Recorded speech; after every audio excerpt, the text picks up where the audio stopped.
नमस्कार दोस्तों। UPSC civil services exam की नोटिफिकेशन आ चुकी है और अब आप फॉर्म फिल करना स्टार्ट कर सकते हैं।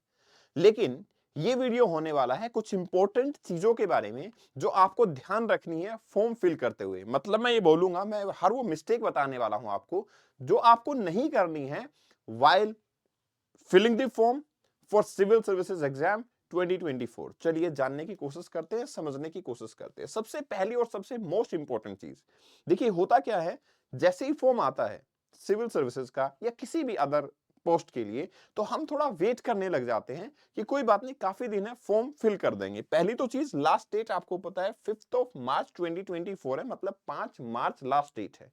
लेकिन आपको लास्ट डेट तक इंतजार नहीं करना है। और क्यों नहीं करना है, इसका कारण सिर्फ ये नहीं है कि वेबसाइट में एरर आ सकता है या कुछ ऐसा हो जाएगा, ये एक सबसे बड़ा कारण है हालांकि, लेकिन इसके अलावा भी एक इंपॉर्टेंट कारण है जो मैं अब लास्ट में बताऊंगा आपको कि क्या इंपॉर्टेंट कारण है। लेकिन हाँ, डेट नोट डाउन कीजिए, 5 मार्च 2024 लास्ट डेट है। इससे पहले आपको एग्जाम के लिए अप्लाई कर ही देना है। 5 आप मान के चलो लास्ट डेट है, मैं ये कहूंगा आप 1 मार्च ही मान लो कि इससे डिले नहीं करना है, उससे पहले फॉर्म फिल कर देना है। अब इंपॉर्टेंट इंस्ट्रक्शंस पे आइए।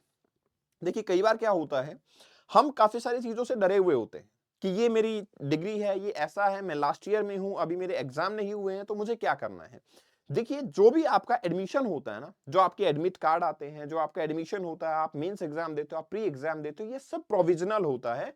आपको अपनी डिग्रीज को वेरीफाई करवाना पड़ेगा। यहां साफ लिखा है, the commission takes up verification of the eligibility condition with reference to the original document only after candidate has qualified for interview और personality test। ठीक है, मैंने एक पहले वीडियो भी बनाया था, उसमें एक सर्जन कह रहे थे कि सर, क्या इंटरव्यू के टाइम पे ही हमारा फाइनल क्वालिफिकेशन चेक होंगी।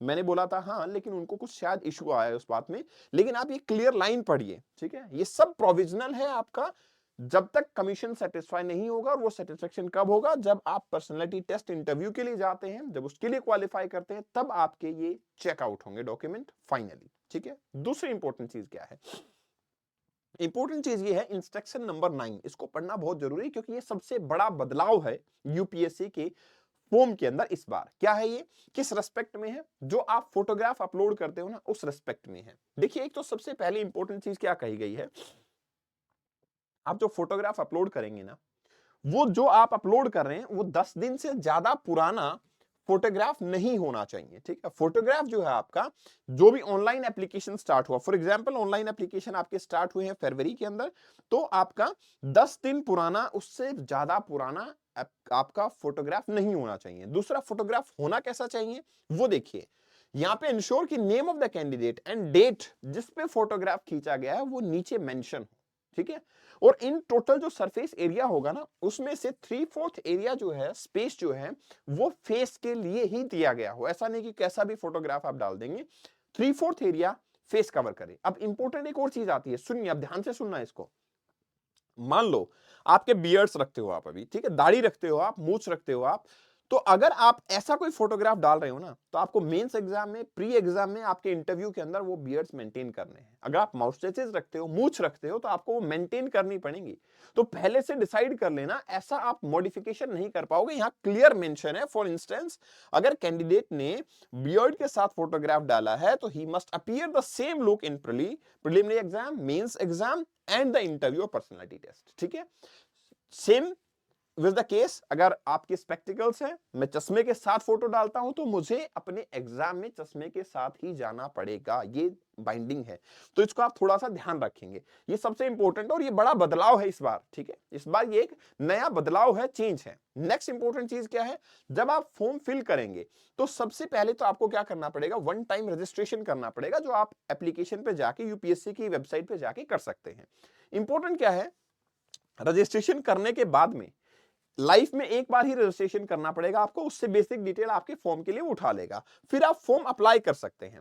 इंपॉर्टेंट ये है कि सर, अगर मुझसे गलती हो गई और मुझे मॉडिफिकेशन करना है मेरे वन टाइम रजिस्ट्रेशन में, तो फिर क्या कॉलम है, मेरे पास लाइफ में एक ही बार अपॉर्चुनिटी होती है, मैं उसको क्या कर सकता हूं, मॉडिफाई कर सकता हूं। ठीक है, कब, आपका it is available expiry of 7 day from the next day after the closure of the application window. कि आपका एप्लीकेशन विंडो जैसे 5 मार्च को बंद हो रहा था, तो उसके क्लोजर के 7 दिन बाद तक आपके पास अपॉर्चुनिटी है, मतलब 12/3/2024 तक आप कोई मॉडिफिकेशन कर सकते हो। अब आपने फॉर्म अगर फिल कर दिया है तो उसका भी मॉडिफिकेशन का विंडो 7 डेज का होगा, मतलब 6 मार्च से लेके 12 मार्च तक आपको मॉडिफिकेशन विंडो दी जा रही है। उन 7 दिन के अंदर आपको अपना जो भी बदलाव करना, चेंज करना, वो आप कर सकते हो।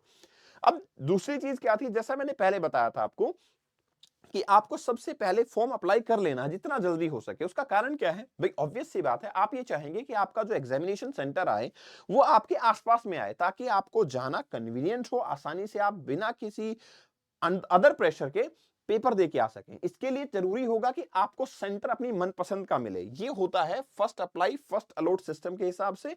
जिसने पहले फॉर्म भरा है उसको पहले सेंटर मिल जाएगा। इसलिए मैं कह रहा हूं कि आप जाके 5 मार्च का वेट मत करो। वेबसाइट डाउन होगी, ये होगा वो होगा, वो तो ठीक है, लेकिन जिसको सेंटर चाहिए अपने प्रेफरेंस के हिसाब से पहले ही फॉर्म फिल कर ले, ताकि आपको सेंटर अपने प्रेफरेंस के हिसाब से ही मिल पाए। तो ये चीजें हैं जो इंपॉर्टेंट है, आपको ध्यान रखनी है। इस सेशन की पीडीएफ को आप कपिल भारद्वाज फॉर यू से डाउनलोड करेंगे। कोई भी आपकी क्वेरीज है आप मुझसे यहां कनेक्ट करके मैसेज कर सकते हैं। I will definitely help you. All the best, thanks a lot.